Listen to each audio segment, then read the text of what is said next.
જાતે મિલે સમાજ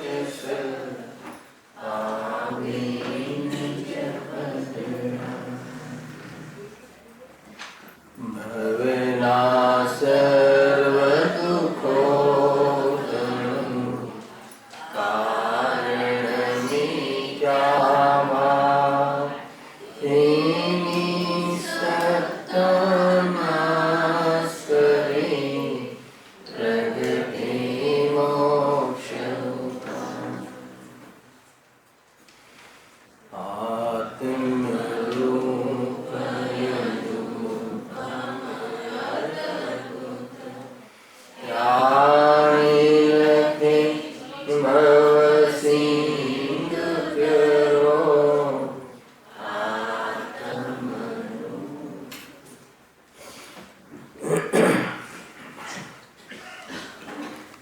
श्री मोक्षमा प्रकाशक ग्रंथ से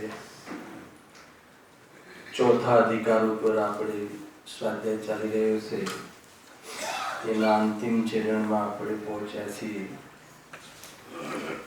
કુલ મળીને આ અધિકારનો જે મૂળ વિષય છે, સબ્જેક્ટ છે કે ભાવના સર્વ દુઃખો તણુ. ભાવમાં જે જીવને અનંત દુઃખને પ્રાપ્ત થાય છે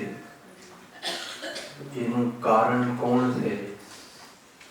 તો કહે છે કે મિથ્યા ભાવ.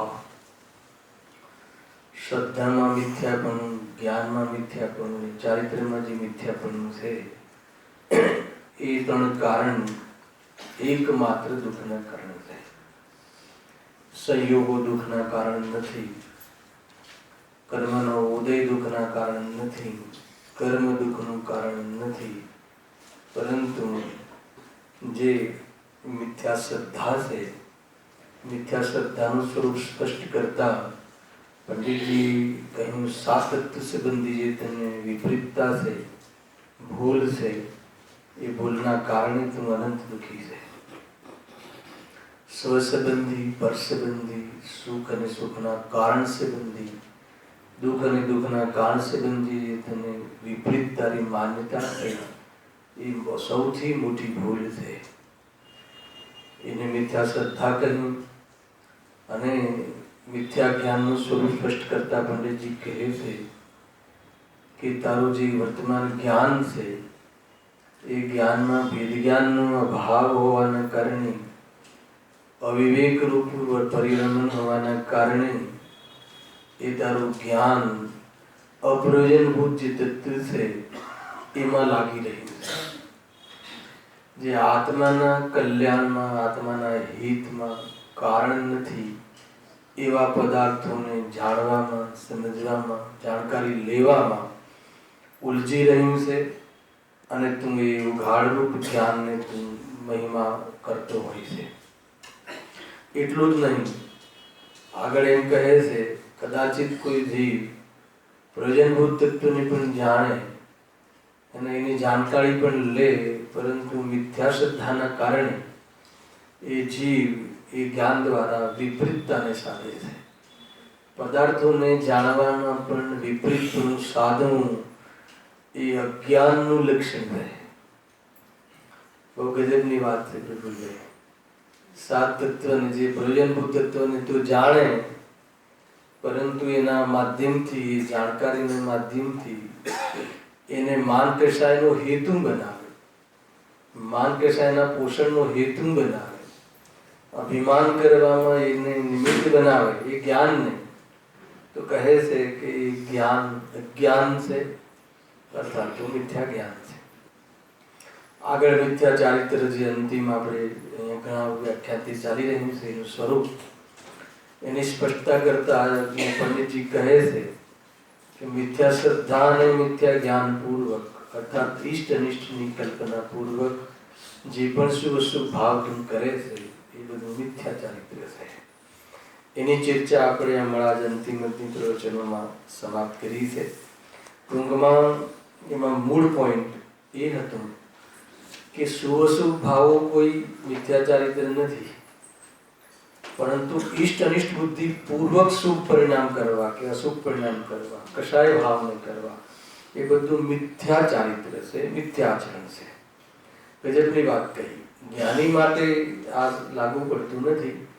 જેને સમ્યક દર્શન છે એનો શુભ ભાવ, ભગવાનના ભક્તિના ભાવ, તત્વ વિચારના ભાવ, એ બધાને વ્યવહાર ચારિત્ર કહેવાય છે અને એના પાપ ભાવ અસંયમ રૂપ કહેવાય છે, અચારિત્ર કહેવાય છે.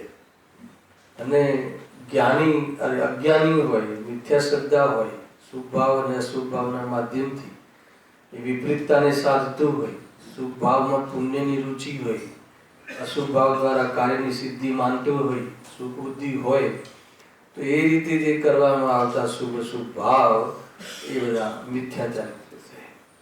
ટૂંકમાં એક હેડિંગ બાંધ્યું કે ઇષ્ટ અનિષ્ટની બુદ્ધિપૂર્વક કરવામાં આવતા, ચાહે એ ચરણાની યોગની અર્થાત તો આગમની અનુસાર એ ભાવ કરતો હોય તો પણ એનું જે પરિણામ મિથ્યા છે.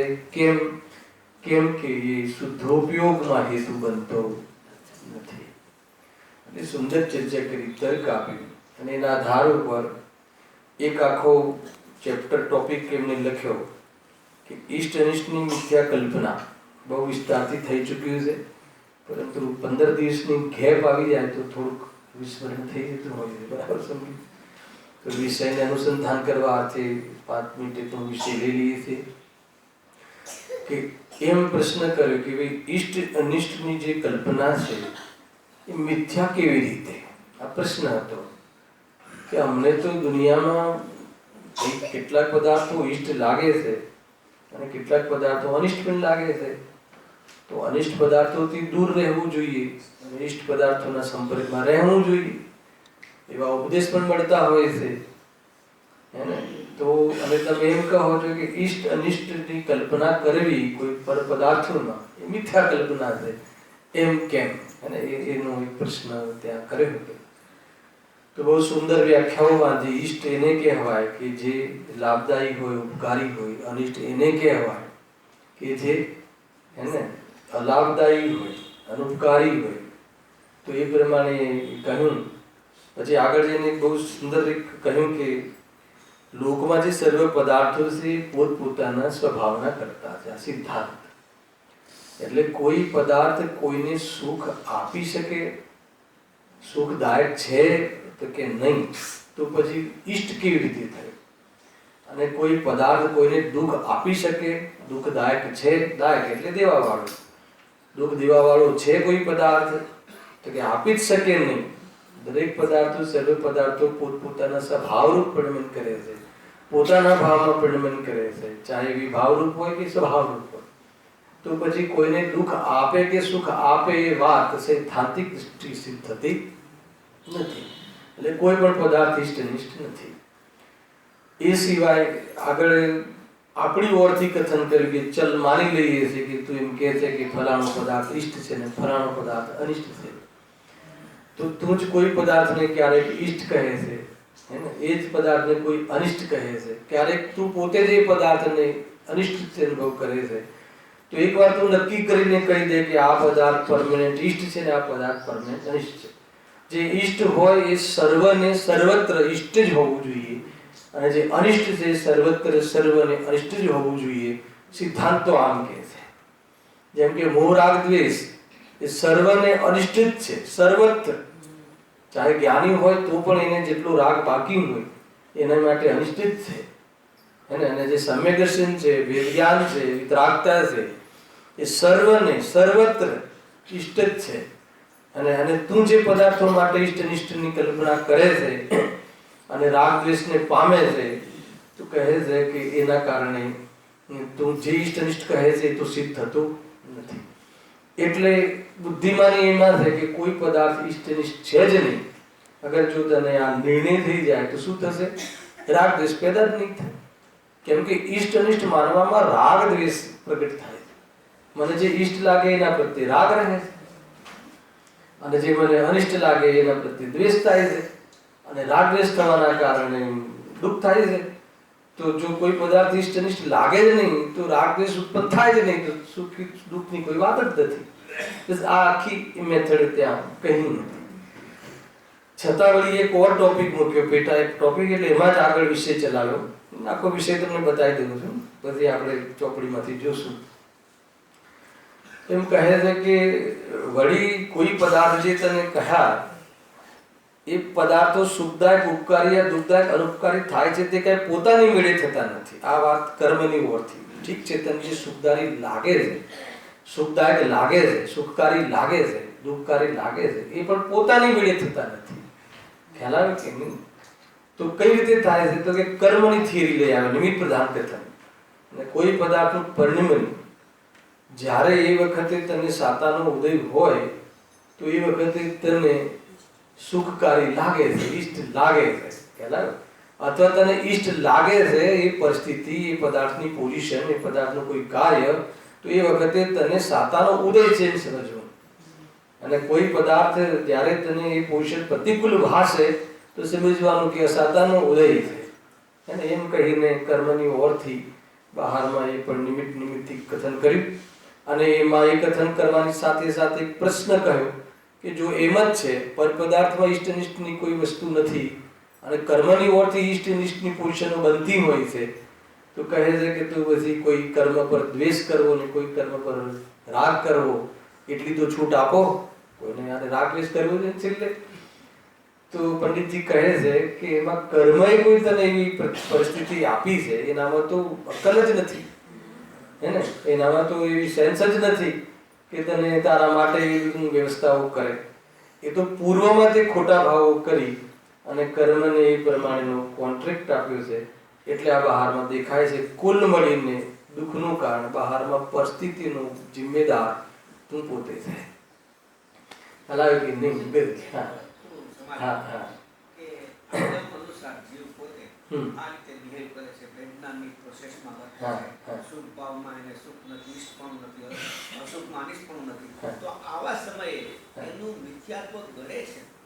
હા. જ્યારે બહાર એ પ્રોસેસ છે, પૂર્વ પર્યાયમાં થવા વાળી પોષણ છે. ભલે એને અત્યારે પ્રતીતિ નથી, પણ સત્યનો પક્ષ જે બને છે ને એ બહુ મોટું કામ છે. સત્યના પક્ષનું પોષણ થતા સામાયિકના ભણકારા વાગે છે. અને સામાયિકના કાળમાં પૂરી પ્રોસેસથી વેદ વિજ્ઞાન જો કરી લે અને એ પ્રમાણે પરિણમી જાય, અભ્યાસુ વેદ જ્ઞાન છે એ પરિણમનરૂપ થઈ જાય, તો એ જ્ઞાની બની જાય છે. કાલે ગુરુવારે હશે ચિઠ્ઠીમાં સવિકલ્પ દ્વારા નિર્વિકલ્પ દશા ત્યાં ચાલે છે ને તમારે તેને સદિચ્છા, એમાં બહુ વિશેષ વાત ગુરુદેવના પ્રવચનો અધ્યાત્મ સંદેશમાં ભાઈ જે કહ્યું છે, એમ લાગે કે જાણે આત્માની અનુભૂતિ કરવાની જે વિધિ છે ને એ પણ એટલી સરળતાથી જાણે આમ પોતે સ્વરૂપમાં જઈ રહ્યા હોય અને કહી રહ્યા હોય એવી રીતે વર્ણન કર્યું છે. હાલ આપણો એ વિષય નથી એટલે અત્યારે ગૌણ કરીશું, પરંતુ એ વાત જે આપણને આ ઈષ્ટ અનિષ્ટની કલ્પના મિથ્યા છે એ વાત બેસે, જ્ઞાનીઓની વાત ગળે ઉતરે, એનું નામ જ છે કે મિથ્યાત્વ આપણું ગળે છે. મિથ્યાત્વનો બંધ તો ચાલુ છે, પરંતુ એનો જે ઉત્કૃષ્ટ બંધ નથી થતો. ઉત્કૃષ્ટ રીતે અનુભાગ બંધ નથી થતો, મંદ બંધ થાય છે કે જે ઉદયમાં આવે તો બી પોતાનું કામ ઈઝીલી કરે છે.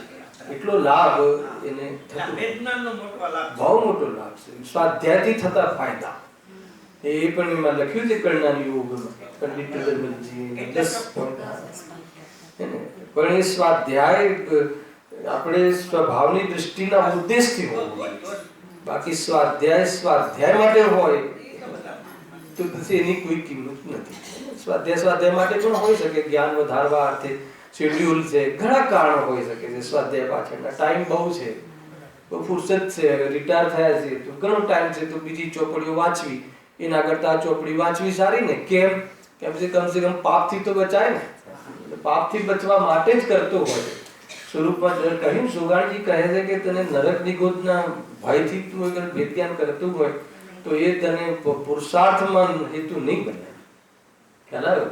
નરક નિગોદનો ભય બતાવીને પણ દ્રઢ જે મતલબ જે કઠોર જીવોને લગાડવાની એક પદ્ધતિ છે, એને જે છઢાળા આદિમાં તો પેલા નરક ગતિના દુઃખ ને બધી 4 ગતિઓના દુઃખ બતાવીને પછી માર્ગમાં લગાડે છે. તો કોઈ એવા કઠોર જીવો હોય એના માટે એ પદ્ધતિ પણ છે, પણ છતાં પણ મુખ્ય પદ્ધતિ તો એ છે કે ભાઈ મને સ્વરૂપમાં જવું છે, એવી ભૂખ લાગી હોય અને એને લઈને સ્વાધ્યાય કરે છે. આ ઈષ્ટ અનિષ્ટની કલ્પના એ મિથ્યા છે એવી એની બુદ્ધિમાં સ્વીકાર થાય છે અને અંદરમાં શ્રદ્ધા કેળવાય છે અને ભેદ જ્ઞાનમાં વિશેષ એને અપૂર્ણતા ભાસે છે. માન લો કે હું ગયા શનિવારે એના આગળના શનિવારે વાત કરી, કદાચ નેક્સ્ટ શનિવારે ફરીથી આ લઈ લઉં તો પણ તમને એ બોરિંગ ના લાગવું જોઈએ, અપૂર્ણતા ભાસવી જોઈએ, હે ને. જો ગુરુદેવના પ્રવચનમાં ભાઈ કર્તા કર્મ અધિકાર ચાલે છે ને, અમારે ત્યાં બહુ સાંભળીએ છીએ રસપૂર્વક, તો હર પેરેગ્રાફમાં ઘણી વાર લાગે કે એ જ હમણાં જે 89 ગાથા પૂરી થઈ તો એમાં જે આ મિથ્યા દર્શન જ્ઞાન ચારિત્ર થોડું 2 મિનિટ કહું એમની શૈલી અને જે આપણે એના લઈને આપણને જે કેવી રીતે પ્રેરણા લેવી જોઈએ, તો ત્યાં એ વિષય હતો 89 ગાથા સ્મરણમાં હશે કે જે આ મિથ્યાત્વથી જે પરિણામ જીવ મિથ્યાત્વ અને અજીવ મિથ્યાત્વ બે કહ્યા ને, તો જીવ મિથ્યાત્વ જે છે એ તો પર કરાવતું નથી અને સ્વભાવમાં છે નહીં, તો પછી આવ્યું ક્યાંથી એ પ્રશ્ન છે 89 ગાથામાં.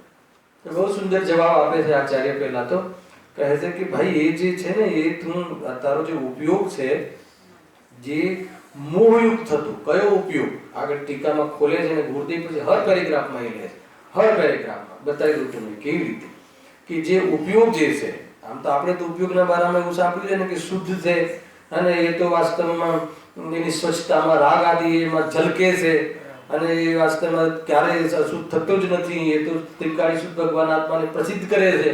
આપણે અત્યારે ઉપયોગ માટે આ રીતની જ સાંભળેલું છે ને, સત્ય પણ છે. જ્યારે એને સ્વભાવની ઓરથી શુદ્ધ ઉપયોગનું વિશ્લેષણ આવે ત્યારે આ રીતે કહેવું, પરંતુ જ્યારે આ એ જ ઉપયોગ મોહયુક્ત થતો, હે ને, પોતાના સ્વભાવને ભૂલીને મિથ્યાત્વ, અજ્ઞાન અને અવિરતિ 3 પ્રકારે પરિણમે છે. એ 3 પ્રકારના વિકાર પરિણામ ઉપયોગના છે એમ કહી ગાથામાં તો આટલું કહીને છોડી દીધું. આચાર્ય કુંકુમદેવ, અમરચંદ્ર દેવે એમને બહુ વાત ખોલી કે ખરેખર જોવામાં આવે, નિશ્ચયથી જોવામાં આવે, પરમાર્થથી જોવામાં આવે તો આ જીવ નિજ રસથી પોતાના સ્વભાવ રૂપ પરિણમવા રૂપ સ્વરૂપ એ રીતે એનું સમર્થ છે, અથવા એને પરમાત્મા બનવાની આત્મામાં તાકાત છે. જ્ઞાન દર્શનમય ઉપયોગમય રહેવાની, જ્ઞાતા દ્રષ્ટા રહેવાની આત્મામાં તાકાત છે, રાગ રૂપે થવાની આત્મામાં તાકાત નથી સ્વભાવની હોવાથી. તો આ વાત મહેન્દ્રભાઈ હર પેરેગ્રાફમાં જેને તો પણ જે એને ગૌણ કરવાનું છે ગાથામાં, આમ હોવા છતાં ઉપયોગ આને ભૂલીને, હેને, હું આનું કરી શકું છું, કેળવણી આપી શકું છું, હેને, હું દીકરાને દીકરીને બરાબર સુખી કરી શકું છું, એવી કર્તૃત્વ બુદ્ધિ એ મિથ્યા શ્રદ્ધા રૂપ પરિણમન કરે છે. એ આખો વિષય છે. પણ ગુરુદેવજી એને બીજા પક્ષને થોડું ધીમેથી કહે અને આ પક્ષને કહે કે જો એને આત્મામાં તો એને પર્યાયમાં આનંદમય, આનંદનો સાગર ઉછળે, એને એ ઉછળે અને એમાં આનંદમાં લીન રહે એવી તાકાત છે, એને પરમાત્મા બનવાની તાકાત છે આત્મામાં. તો આત્માનું તો એ સામર્થ્ય છે.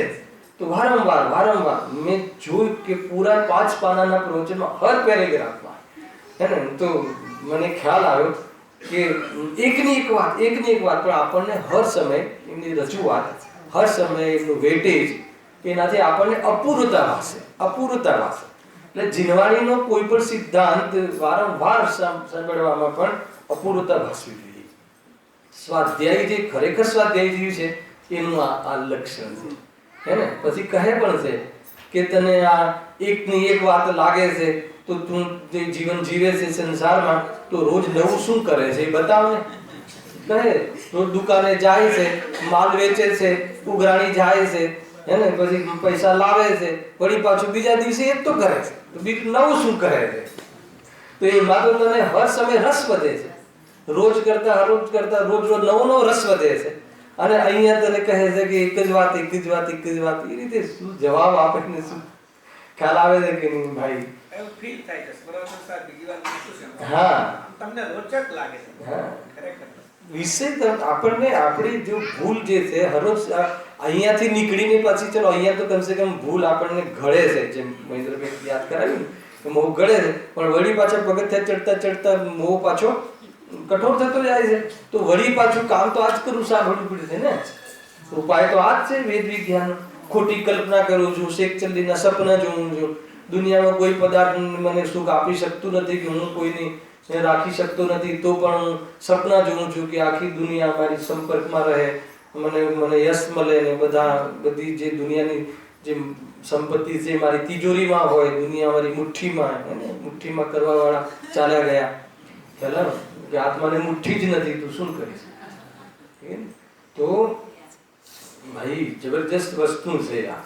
તો એ રીતે અહીંયા વાત છે. અને બળ મળે છે, કોઈ આપણને ગલતફહેમી હોય એને ઉત્તર મળે છે, આપણને આપણા ઉપયોગને આપણા વર્તમાન જ્ઞાનને જવાબ મળે છે, એને યોગ્ય કેળવણી મળે છે. સ્વાધ્યાયના માધ્યમથી એ લાયક થઈ જાય છે કે વેદ જ્ઞાનમાં ઉતરે. અને એ બહુ મોટું સાહસ છે. હાલાકી કે નહીં, આ બહુ મોટું ડેરિંગ છે. કોઈ બહારમાં 100 સ્ટીમરના 100 કન્ટેનરના સોદા કરવા બ્લાઇન્ડમાં, એ કોઈ રિસ્ક કે એ કોઈ સાહસ નથી.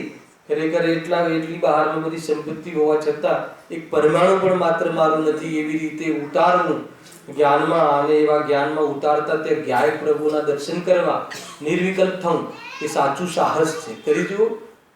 હાલાકી નહીં, આપણને એમ લાગે કે એ બધું કરીશું તો પછી દુનિયામાં બાવા થઈ જશું, ભિખારી થઈ જશું. તો કહે છે કે તને ખ્યાલ નથી ભાઈ, એને તું તારી સંપત્તિથી, તું તારી પોતાની સંપત્તિથી કેટલો તું વિરહ છે તને ખબર છે? અને અનંત સુખનો સંપત્તિ ભોગ કરી શકે એવી તારી પાસે વસ્તુ પડી છે, અને એનાથી તું દૂર રહે છે, એનાથી અનદેખા એને વર્તન કરે છે.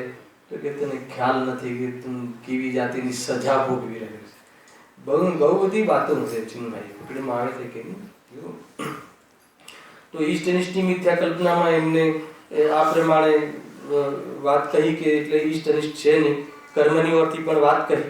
અને જ્યારે કર્મ ઉપર વાત લઈ આવે તો એક પ્રશ્ન મૂકી દીધો કે ઠીક છે, કર્મની ઓરથી જોઈએ તો કોઈ કર્મ પર દ્વેષ કરવો અસાતા ઉપર, અને તો કે એમ નથી, પૂર્વમાં તે જ બધા કરેલા છે.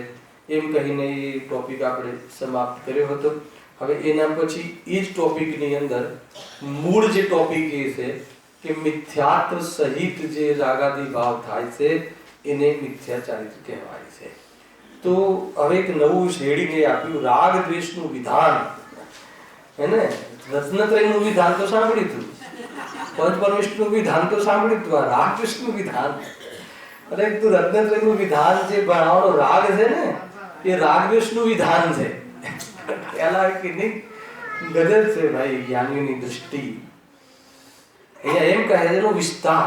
આપણા જીવનમાં રાગ દ્વેષનો વિસ્તાર જે છે ને, કે પર્યાય બુદ્ધિ જ્યાં સુધી પરમાહમ બુદ્ધિ રહે અથવા ઈષ્ટનિષ્ઠ બુદ્ધિ રહે ત્યાં સુધી રાગ દ્વેષ સીમિત થતા નથી, રાગ દ્વેષ મર્યાદિત થતા નથી. એ અહીંયા કહેવું છે. એને તું જ્યાં સુધી ઈષ્ટનિષ્ઠની કલ્પના કરે ત્યાં સુધી એ જે રાગની જે રાગ દ્વેષની જે પરંપરા હમણાં બતાવશે કેવી પરંપરા છે. આ ટોપિકના બે એંગલ બતાવી દઉં તમને, પછી હું વાંચું છું.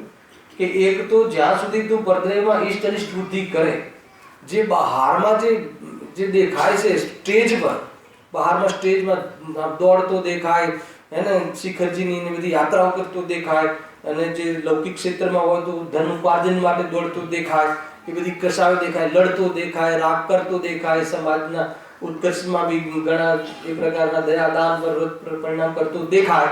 પણ આ બધા જે રાગ દ્વેષ જે સ્ટેજ ઉપર જે નાચ દેખાય છે ને, તો બેક સ્ટેજમાં કોણ કામ કરે છે ખ્યાલ છે? આ બધું કરવા પાછળ હાથ કોનો છે?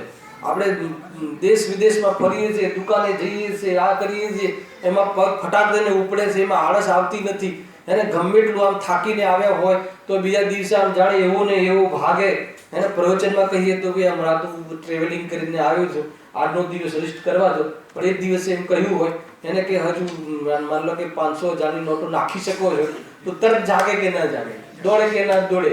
તો એવું એને એ પ્રકારનો ઉત્સાહ કેમ રહે છે? એની પાછળ કોનો હાથ છે? કે મિથ્યાત્વનો. અને એના વગર આ પગ ન ઉપડે, એના વગર એ બહારમાં આટલો રાજી ન રહે, થપ્પડ ખાઈને રાજી રહે છે, એ મોહનો પ્રભાવ છે. એટલે ધક્કા ખાઈને રાજી રહે છે, મોહનો પ્રભાવ છે. દુઃખી હોવા છતાં રાજી રહે છે, મોહનો પ્રભાવ છે. ચિત્તભાઈ એટલે કે નહીં, દીકરો ઘરમાંથી કાઢી મૂકે અને તો બી ખુશ રહે છે, ખુશ રહે છે.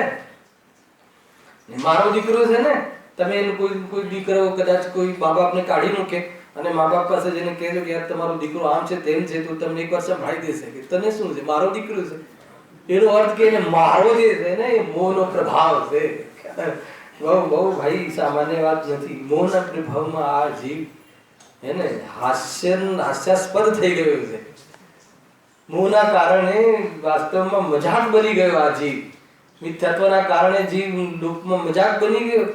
ત્રણ લોકનો નાથ ઝાડુ વાળે ગુરુદેવસિંહ કહે, ત્રણ લોકનો નાથ વાસણ માંજે, ત્રણ લોકનો નાથ એને ભગવાન ત્રિકાળી ભગવાન આત્મા સ્વયં એકવાર એમાં ઉપયોગ લગાવે એને એ તો કહે છે કે પર્યાય પરમાત્મા બનીને અવ્યાબાદ સુખ ભોગે એવો આ ભગવાન એને ભૂલીને આ ત્રણ લોકનો નાથ બનવાનો સામર્થ્ય વાળો જીવ એને દુનિયામાં બહારમાં આણા જીયારા મામેરા અને બહુ તો ધર્મક્ષેત્રમાં બહારમાં દાન અને મંદિરો બંધાવવામાં રોકાયો છે.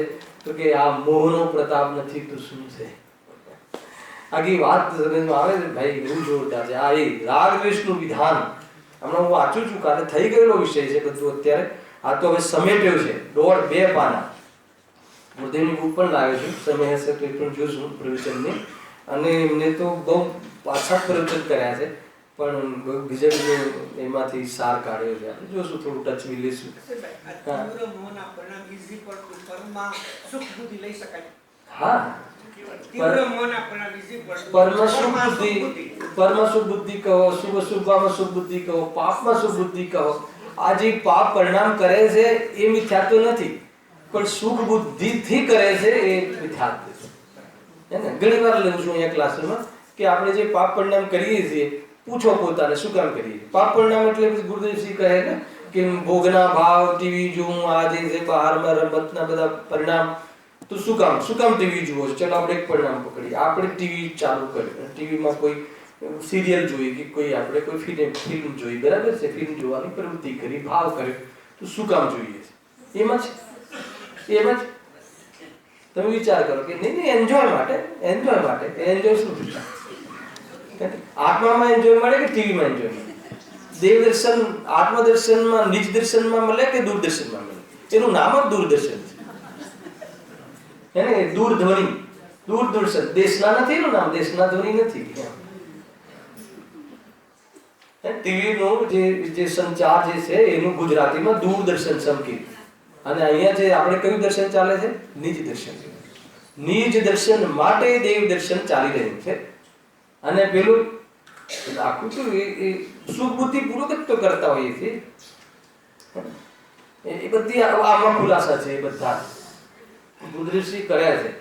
96,000 રાણીઓની વચ્ચે ભોગ ભોગવતું હોય પણ એ મને ઈષ્ટ છે એમ ન માનવા મારીને આપણે રાગમાં પરણે ખ્યાલ 8 વર્ષની બાળિકા લખ્યું છે, કહી દઉં તમને, કાલે આવે ના આવે તો. 8 વર્ષની બાળિકા સમ્યક દર્શન થઈ ગઈ, સમ્યક દર્શન થયું, પછી લગ્ન કરે છે. તો આ પતિ મને ઈષ્ટ છે એમ માનીને લગ્ન નથી કરતી, પણ એને ભાવ આવ્યા છે, એ સહન નથી થતા એટલે લગ્ન કરે. આખી વાત જુદી બની ગઈ. એ કેવી રીતે તમે એ કોઈ ઈષ્ટ માન્યા વગર લગ્ન થોડી કરે? એમાં મારો પતિ, આ મારો ભરથાર, મારો સ્વામી, મારી દેખરેખ, મારો રક્ષક, રક્ષક જે કહો, જે માનતું હોય તો એના વગર કોઈ મેરેજ કરે? મેરેજના ભાવ આવે ખરા પ્રભુ? તો કહે છે કે આવે. એના માટે રહસ્યપૂર્ણ ચિઠ્ઠી યાદ કરો. મુનિનું ઉદાહરણ આપ્યું છે એને. એ મુનિમ આપણે ઘણી જગ્યાએ છીએ બી, ઘણા લોકો આપણે જ્યાં જોબ કરતા હોઈએ, જ્યાં મેનેજર હોઈએ, અને ત્યાં ઈમાનદાર મુનિમ કહ્યું છે. ત્યાં કહ્યું કે એ જે શેઠની જે દુકાન છે એને એમ જ કહે કે ભાઈ એનું હું કરતા છું, અને એ જે રીતે કાર્ય કરે એ રીતે પોતે કરે, અને એમ કહે કે મેં આજે મેં મારી દુકાન માટે આ માલ ખરીદ્યો, મેં આ વેચ્યું, બોલે એમ, પરંતુ અંદરમાં એને એક વાર પણ એના નફા નુકસાન સાથે એને સંબંધ નથી, એને ખ્યાલ છે. અને એટલું જ નહીં, ત્યાં એક કથન લખ્યું કે આને કદાચ નુકસાન જાય તો શોક કરે, રડે, અને લાભ થાય તો હર્ષ કરે. પોતાનું ન માનવા છતાં હર્ષ શોક કરે. તો જ્યારે એક દુકાનમાં આપણે, આપણી દુકાન નથી તો બી શેઠની દુકાનમાં બેઠા હોઈએ, તો ઈમાનદારી હોય, સજ્જનતા હોય, તો શેઠને નુકસાન થાય તો દુઃખ જાગે ના જાય? જાય. બરાબર છે. અને માનો ફાયદો થાય તો આપણને આનંદ પ્રસન્ન થઈ કે ના થઈ, બરાબર છે. અને છતાં બી એના નુકસાન કે નફામાં આપણે અધિકાર નથી જમાવતા, એને તો પોતાનું ન માનવા છતાં હર્ષોક થઈ શકે છે, હર્ષોક કરે છે. તો પછી આ જેને મોક્ષ માર્ગમાં એક આત્મા સિવાય પોતાની કોઈ બી ચીજ પોતાની ન માને અને ઉદયગત હર્ષોક થાય તો થાય, હાલ આવે કે એને થાય તો થાય. એ પ્રમાણે કૃષ્ણ આવે આખી થિયરી એમ બહુ અત્યારે ચાલી રહી છે રહસ્યપૂર્ણ ચિઠ્ઠી, એને જબરજસ્ત. અને એમાં અધ્યાત્મ સંદેશના આધારે તમે વાંચજો, તમને ખુલી જશે અંદરના જે છે ને પીડાયેલા જે ભાવ છે ને ખુલી જશે. એ રીતે અંદરમાં તો ભાવ પડ્યો છે, પીડાઈ ગયો છે, મોહથી સંકોચાઈ ગયો છે, એનો સ્વભાવ જે છે તો ત્યાં ને ત્યાં મોજૂદ છે. એ જો તો એ રીતે રાગ દ્વેષનું વિધાન. હવે વિધાન કેવી રીતે થાય? આપણો વિસ્તાર. એક તો એમાં કહ્યું કે મિથ્યાત્વ જ્યાં સુધી હોય, જ્યાં સુધી ઈષ્ટ અનિષ્ટ બુદ્ધિ હોય ત્યાં સુધી એની જે અંદરમાં એ બીજ છે મિથ્યાત્વ, એને લઈને શુભ અશુભ ભાવ, પાપ પુણ્યના ભાવ, પાપ પુણ્યની પહેલા પાપ કરે ને પછી પુણ્યની પટ્ટી બાંધે ને વળી પાછો પાપ કરે ને બધું ચાલ્યા જ રાખે છે, હે ને. પાપ કરે ને પછી પ્રતિક્રમણ કરવા આવી જાય 2 દિવસ ને વળી પાછું બહુ થઈ ગયો વળી પાછા પાપ કરવા જઈએ, ચાલે છે ને. પાપ પુણ્ય જ્યાં સુધી મિથ્યાત્વ છે ત્યાં સુધી એની પરંપરા તૂટતી નથી, એની પરંપરા ક્યારે બી થમતી નથી. અને એટલો વિસ્તાર કરે છે. વિસ્તાર કેવી રીતે વિસ્તાર થાય છે એની ગજબની અહીંયા ચર્ચા કરી છે જીતુભાઈ. જો હું વાંચું છું, ખાલી વાંચી જઈશ તો એ ખ્યાલ આવ્યો, બહુ એકાગ્રતાથી વાંચજો. જુઓ, સાંભળજો. પ્રથમ તો આ જીવને પર્યાયમાં અહમ બુદ્ધિ છે. હવે એને જેને પર્યાયમાં અહમ બુદ્ધિ છે એની રાગદ્વેષની જે વિસ્તાર, જે વિધાન છે ને એ આખા એના રાગ દ્વેષ જેમ નાચે, ઉપયોગ ને એમ ઉપયોગ નાચે, હે ને. જો રાગ દ્વેષ હોય ને તો જ ઉપયોગ વિચલિત થાય, હે ને. ઉપયોગ કેમ આપણો સ્થિર થતો નથી? ઘડીમાં તમે વિચારો, આખી કલ્પના લોકમાં ભલે તમે ગમે તે બહારમાં તમે સક્ષમ હો, પુણ્યના ઉદયથી તમને ઘણી બધી અનુકૂળતાઓ હોય તો એ જે સ્થિર હોય છે અને એમ હોય છે કે નહીં મને મોક્ષ મળી ગયું એવી શાંતિ હોય છે. માનો કે 7 પેઢી સુધી ન ખૂટે સમીરભાઈ, એવી બહારમાં અનુકૂળતાઓ હોય. તમને એવું લાગે છે કે એ જે શાંતિથી બેઠો હશે ઘરમાં અને કદાચ કોઈ બહારમાં પ્રવૃત્તિથી નહીં દેખાતો હોય તો બી એનું મન, હે ને, એ શાંત હશે એમ લાગે છે તમને? બોલો, જોઈ લેજો. અને અહીંયા તો બધા જ રીતના જીવો છે, આપણે પ્રેમ સમજીને ચાલીએ. જૈનોને તો ક્યાં પ્રોબ્લેમ છે? પુણ્યના ઉદયથી જેને પરિગ્રહી નો ત્યાગ કરવા વાળો સમાજ પરિગ્રહમાં મુખ્ય છે, હે, જોઈ લેજો પ્રફુલભાઈ. બરાબર છે કે કોઈ શાંતિ ન મળે ભાઈ. એમ કહે છે મિથ્યાત્વ હોય તો ચાલે જ ચાલે. જ્યારે એમ લાગે કે ચલો હવે આપણે તો બધું બરાબર થઈ ગયું છે પણ સમાજમાં દુખિયા જીવો છે, આવી ગયું ને, તો પુણ્યનો ભાગ. અને જ્યારે એ કરવા જાય, એનું લક્ષ્ય કરે અને એમાં થોડી પ્રતિકૂળતા મળે તો દ્વેષ ભાવ. તને કહ્યું તું ને કે તારે આ જગ્યાએ તારે નોકરી લાગી જવાનું છે, પહોંચ્યો કેમ નહીં? હવે ન તારે લેવા કે ન દેવા કે તારી આ શરીરની પર્યાય સાથે તો એને કોઈ ઈષ્ટ અનિષ્ટપણું લાગતું નથી, તો પણ આ લખ્યું છે આમાં, ખ્યાલ આવે. અને છેલ્લે એક પોઈન્ટ તો પંડિતજી કહે છે કે આ ભલે તને બહારમાં પદાર્થો જે ઈષ્ટ અનિષ્ટ બુદ્ધિ કરે છે ને, તો પદાર્થો તો ઈષ્ટ અનિષ્ટ છે જ નહીં. એ જે તું ઈષ્ટ અનિષ્ટ માને છે એનું કારણ કોણ? તો કે દર્શન મોહ. એને લઈને ભ્રમ, ઉપાદાનથી લઈએ, શુદ્ધ ઉપાદાનથી તો સ્વભાવની ખબર નથી, હે ને. વેદ જ્ઞાનનો અભાવ, એ રીતે ચૂકી ગયું એ રાજી, એટલે થાય છે. એ બહુ બલ મળે એવી વાત છે. હું વાંચું જુઓ, હે, દર્શન મોહ ને તો બીજું કોણ? દર્શન બોલે મિથ્યાત્વ. મિથ્યાત્વના કારણે તું માનો કે હું શાંતિથી બેઠો છું ઘરમાં, બધું જ બરાબર છે, તો હું શાંતિથી બેસી શકું. જ્યાં સુધી આ ઘરને મારું માનું ત્યાં સુધી હું અંદર શાંતિ હોઈ શકે મનમાં. બધું બરાબર હોય તો બરાબર રહે એની ચિંતા ચાલુ રહે, અને બરાબર ન હોય એવું લાગે તો બરાબર કરવાની ચિંતા રહે. પણ વગર ચિંતાનો જીવ દર્શન મોહ વગર એનો હોય જ ના. દર્શન મોહ હોય એ જીવ વગર ચિંતાનો હોય જ ના શકે. દર્શન મોહ જાય તો અનંતાનુબંધીની ચિંતા મિટી જાય. અને જે બાકી અલ્પ ચિંતા છે આત્મસન્મુક્તાથી એનો અભાવ કરે છે અને જેટલી હોય એને પરગે તરીકે અનુભવે છે, સ્વકી સ્વસ્વામી તરીકે નથી અનુભવતો. હા, બહુ જોરદાર છે ભાઈ, આ વાત સમજજો જરા.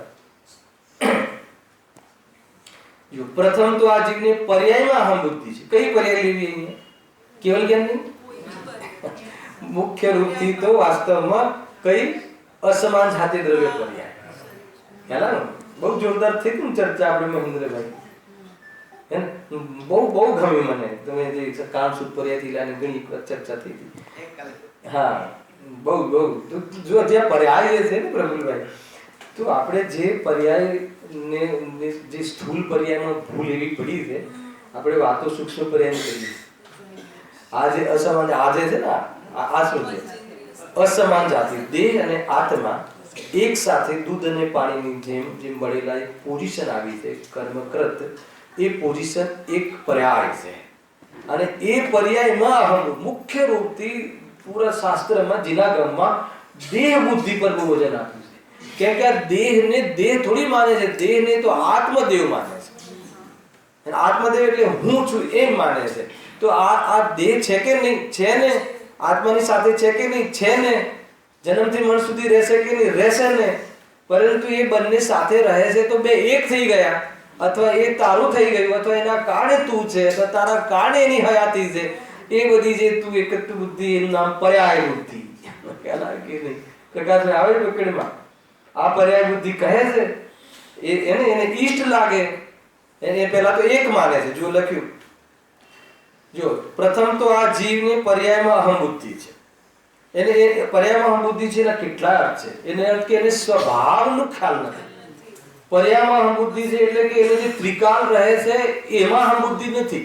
પોઝિશનોમાં ત્રિકાળપણાની કલ્પના છે. પોઝિશનોમાં પરમેનન્ટની કલ્પના છે. બોલો, આપણી પાસે જે બી કોઈ પોઝિશન છે એમાં પરમેનન્ટની ભાવના છે કે નહીં?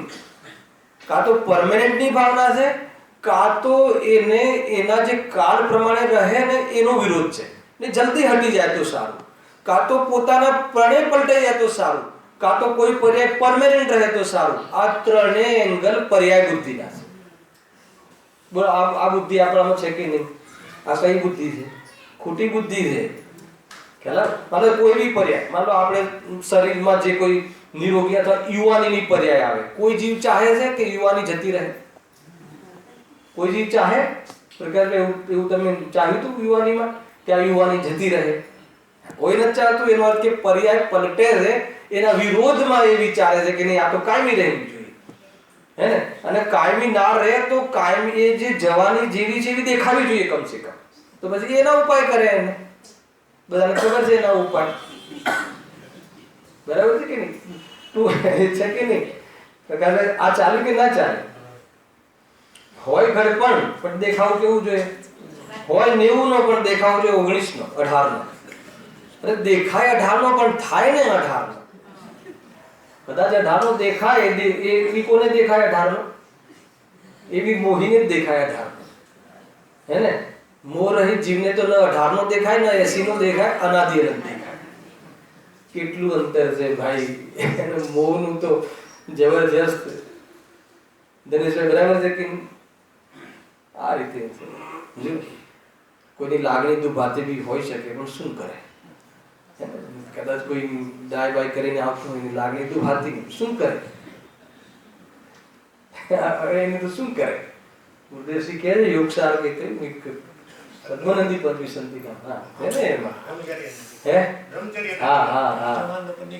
નવું કપલ આવ્યું હોય, કઈ સાંભળવા આવ્યું હોય, અને એ વખતે આપણે કહીએ, અને એ દિવસે એને ટૂર પર જવાનું હોય, પેલું જે ફરવા જતા હોય જવાનું હોય, અને એમ કહીએ કે આ જે ભાવ જે છે ભોગનો ભાવ એ અબ્રમ્ય ભાવ છે, સંસારમાં રખડાવવા વાળો ભાવ છે, તો જરીક એને ન ગમે.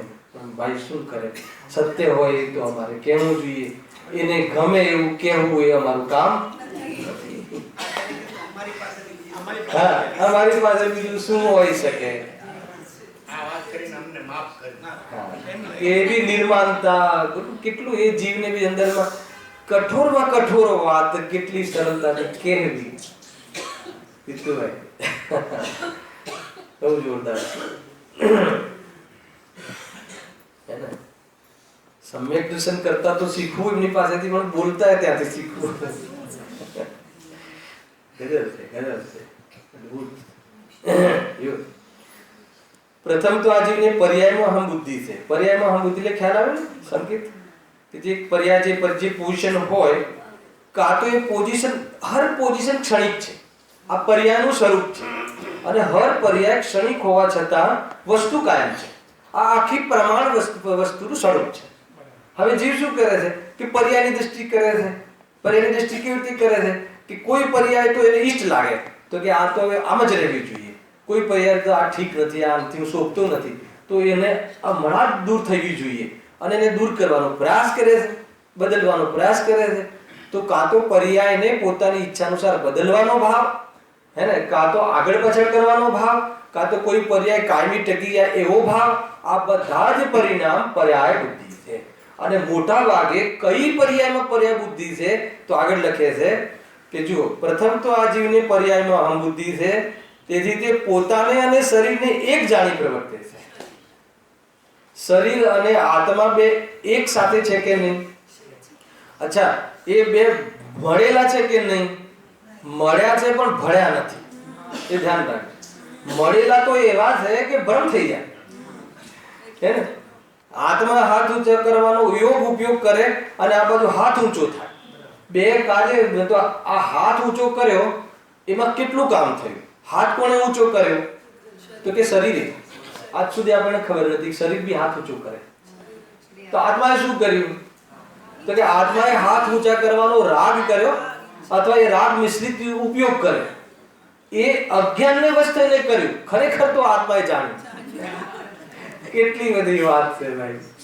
અજ્ઞાનને વશ થઈને યોગ અને ઉપયોગનો સ્વામી બને છે. ખરેખર તો એ સ્વભાવનો સ્વામી છે. જાણવા વાળો રહે તો હાથ કોનો?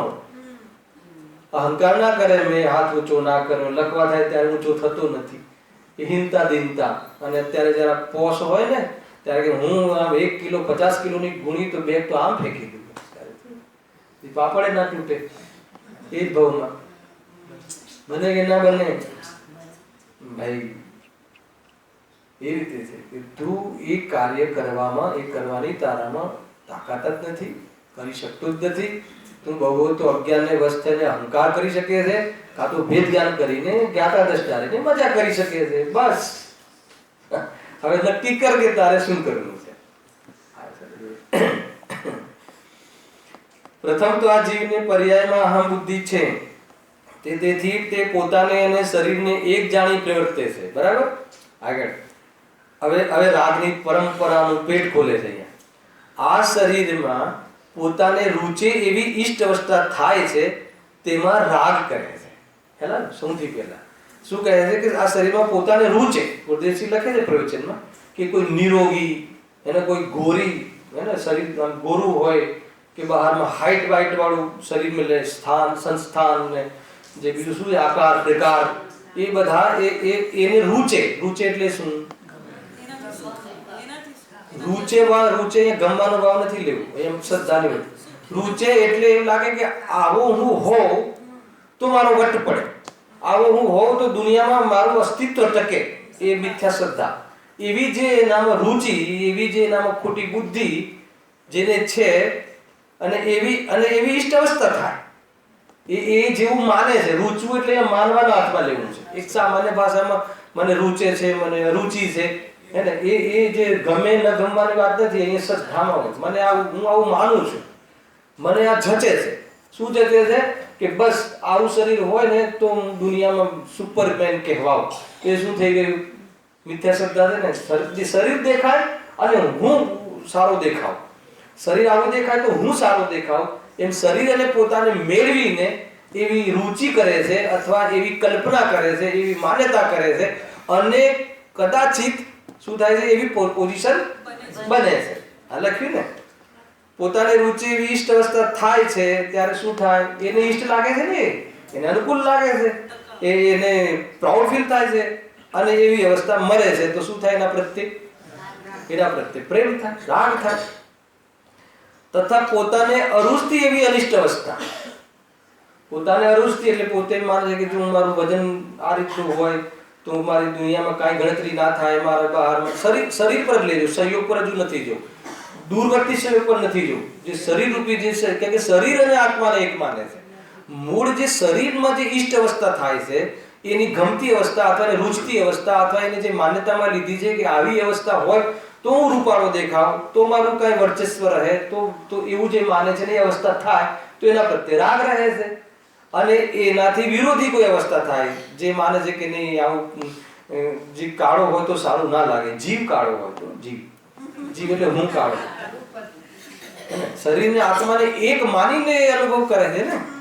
કદાચ બોલવામાં તો એમ કહે કે શરીર કાળું ગોરું છે, હું તો જ્ઞાતા દ્રષ્ટા વાળો છું, તો પણ આ હું સરસ બોલ્યો એમ વાણી સાથે અહમ બુદ્ધિ કરતો વર્તે, ચૂકતો નથી.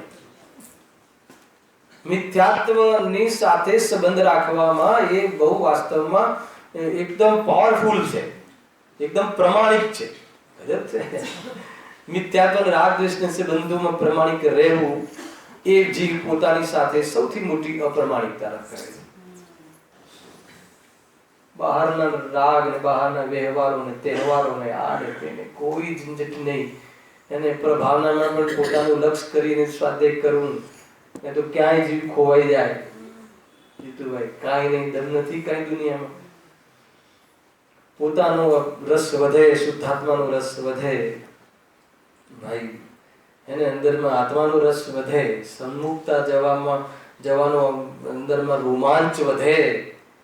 બસ એવી જાતિનું નિરૂપણ બોલવું કાં તો સાંભળવું એમાં હેતુ બનાવવું બસ, ને તો ખોવાઈ જાય છે. દુનિયામાં કોઈ સુધાર બગાડ કરવાનો અધિકાર તને નથી.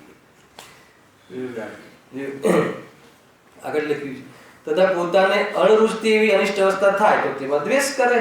એને થોડુંક વજન ઘટી જાય અથવા થોડુંક બહુ એને ખર્ચી ફરીને આવ્યો હોય તો કાળો થઈ જાય કે નથી, આમ યાત્રા કરતું બરાબર ત્યાં તો હવે એ અવસ્થા તો એને રૂચતી નથી. તો જ્યાં સુધી આમ નોર્મલ ન થાય એની દ્રષ્ટિમાં ત્યાં સુધી ઓફિસમાં રજા પાડી દે કે નહીં જરા સરખું થાય તો દીધી ખેલા નવા નવા એન્ગેજમેન્ટ કર્યા હોય તો કે નહીં હમણાં અઠવાડિયું નહીં આવું જરા ઓકે થાય એટલે અણરુચતી. આ જે એકદમ પ્રેક્ટિકલ વાત કરી છે, વાંચો પ્રવચનોમાં જો તો તેમાં દ્વેષ કરે છે.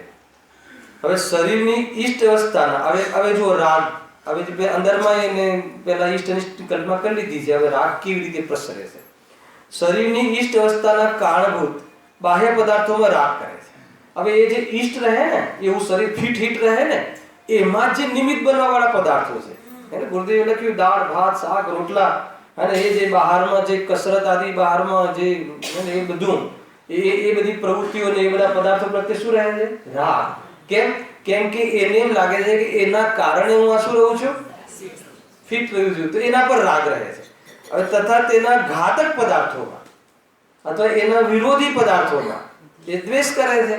એમાં નુકસાન કરવા વાળા પદાર્થો કોઈ નુકસાન કરતું નથી, એને એવું માને છે.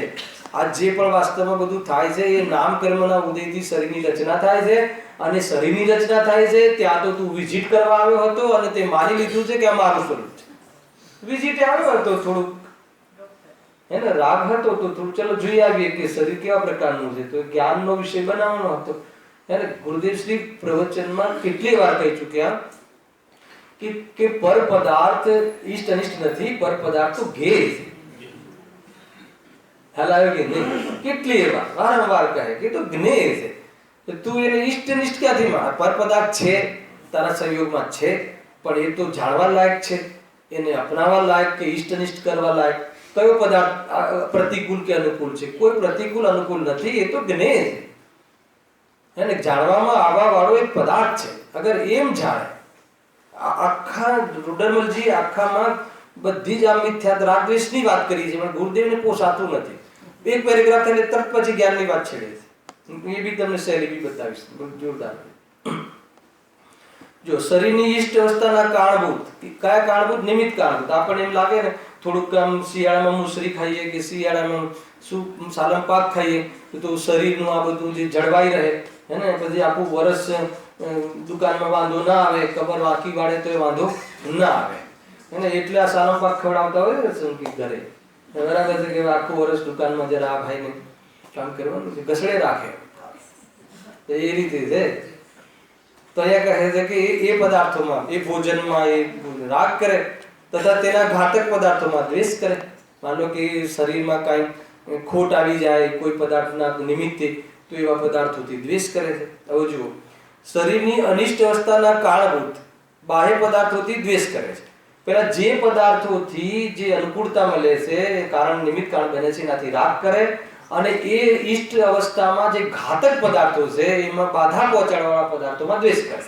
હવે જે અનિષ્ટ પદાર્થ, હવે જુઓ, શરીરની અનિષ્ટ અવસ્થાના કારણભૂત બાહ્ય પદાર્થોથી દ્વેષ કરે છે, બરાબર. અનિષ્ટ અવસ્થાના કારણભૂત બાહ્ય પદાર્થોથી દ્વેષ કરે છે. શરીરમાં જે અનિષ્ટ અવસ્થા પેદા કરે એને શું કરે? દ્વેષ કરે. અને જે ઘાતક પદાર્થમાં રાગ કરે છે. અનિષ્ટ અવસ્થામાં જે ઘાત કરવા વાળા હોય એવી દવા આદિ પર રાગ કરે છે. તેમાં પણ જે બાહ્ય પદાર્થમાં રાગ કરે, જુઓ હજુ આગળ, એટલે ટૂંકમાં આપણો કોઈ મિત્ર હોય તો એનો જે મિત્ર હોય એ આપણો મિત્ર, અને એનો જે શત્રુ હોય આપણો શત્રુ. હવે આપણો કોઈ શત્રુ હોય, એનો કોઈ મિત્ર હોય એ આપણો શત્રુ. ખ્યાલ આવે કે નહીં? એ રીતે એ ભલે એ રીતે પરંપરા લાંબી ચાલતી જ હોય છે. માનો કે તમે જેને શત્રુ માનો છો, તમને જે તમારો વિરોધી લાગે છે, તમારી ઈષ્ટ પોઝિશનમાં તમને બાધક લાગે છે, હવે એનો કોઈ સગો આવી જાય તો એ તમને કેવું લાગે? હે ને? દુશ્મન લાગે કે ના લાગે?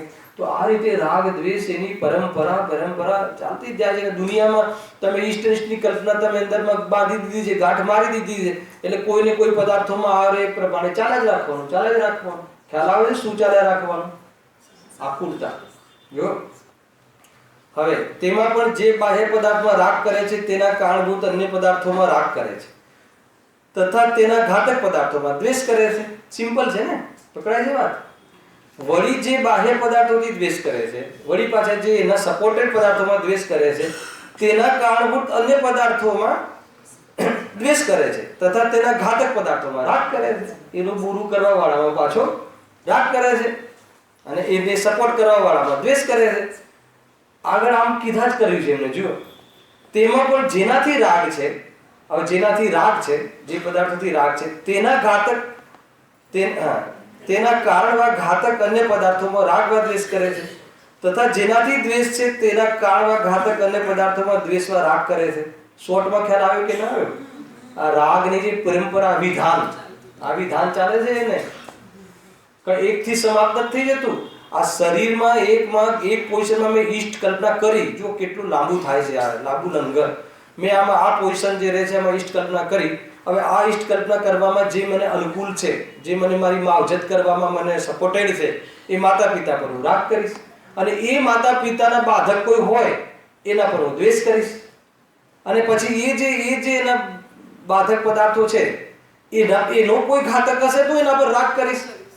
કેટલું લાંબુ ચક્કર છે.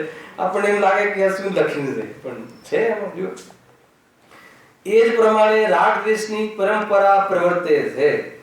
અચ્છા, મૂળ ક્યાં છે આનો? આ જે પરંપરા વર્તે છે કેવી રીતે? તમે માની લો કે તમે વિચારો કે આપણે દુકાન ચલાવી રહ્યા છે, એકદમ સિમ્પલ, આપણે વેપાર કરી રહ્યા છીએ. તો વેપાર કરવાની જે પ્રવૃત્તિ છે એ શું કામ કરીએ છીએ? પેટ માટે. પેટી માટે નથી કહેતો અત્યારે. શાના માટે? પેટ માટે. જે બી તમે જો, આપણે તો પેટ માટે કરવું પડે. પેટ માટે એટલે શરીર માટે, શરીર માટે એટલે મારા માટે. તો શરીરને બરાબર વ્યવસ્થિત રાખવું અને વ્યવસ્થિત રહે તો એ અવસ્થા મને ઈષ્ટ લાગે છે. અને એ અવસ્થામાં જે સહાયક છે, વેપાર એમાં સહાયક છે, એટલે એ મને એના પ્રત્યે, વેપાર પ્રત્યે પ્રેમ છે. હવે એ વેપારમાં કોઈ આડખીલી થાય તો એના પ્રત્યે દ્વેષ છે. ખ્યાલ આવે કે નહીં? અને એ વેપારમાં કોઈ મને સહાયક થાય તો એના પ્રત્યે રાગ છે. અને એના જે ઘાતક છે, એ મને વેપારના જે ઘાતક છે એના પર તો દ્વેષ છે, પણ એના કોઈ દુશ્મન મળી જાય તો એના પ્રત્યે રાગ છે. આ તમને બોલવામાં થાક લાગે, પણ કરવામાં થાક હજુ લાગ્યો નથી. બની શકે હું તમને સમજાઈ રહ્યો છું, એમાં તમને સમજવામાં થોડું એમ લાગે, પણ આ કરવામાં તો એટલો સહજ છે, ઓટોમેટિક.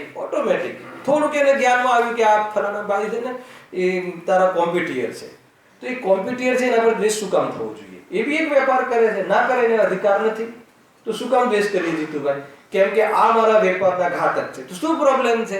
તને પાપ પુણ્ય પર ભરોસો નથી કે ના એ વેપારથી જો મને લોસ જાય તો પછી હું ધન ન કમાઉં તો હું આજે શરીરની દેખરેખ રાખી શકતો નથી.